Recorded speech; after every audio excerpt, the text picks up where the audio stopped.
Fourscore and 7 years ago, These words, brought forth on this continent a new nation. this man, these pictures elevated Gettysburg in our common conscience as the pivotal point of the Civil War. But many historians say the real turning point was the battle at Vicksburg, Mississippi. Victory cut a path through the South and cut Confederate forces in half.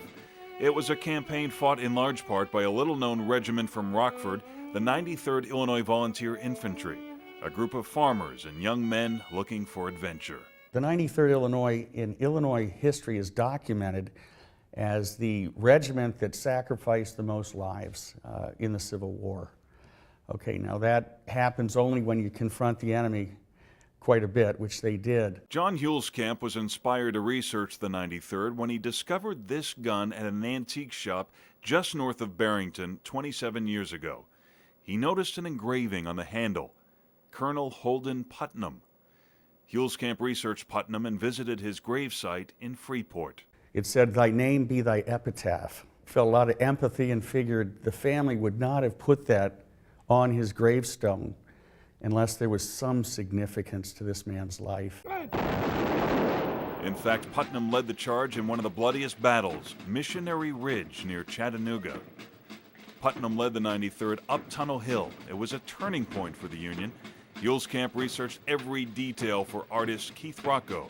The bright colors of his palette capture the darkness of that day.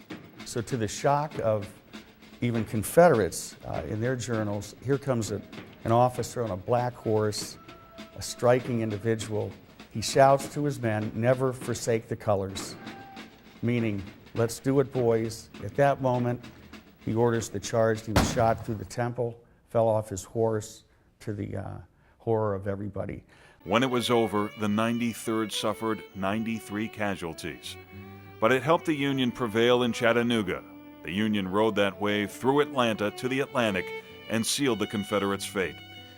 Huelskamp hopes to elevate the 93rd from historical footnote in his book, Friends of the Wigwam. He studied diaries and notes of people like General John E. Smith of Galena.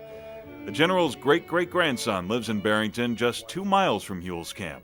The more you read about him, the more interesting he becomes, but he's just obscure enough to not really get frontline awareness of what he really did. You probably will not find these faces of the 93rd in a high school history book, but armchair historians hope to preserve their memorable story for the ages, innocent Illinois farmers who became respected fighters for freedom. Larry Potash, WGN News.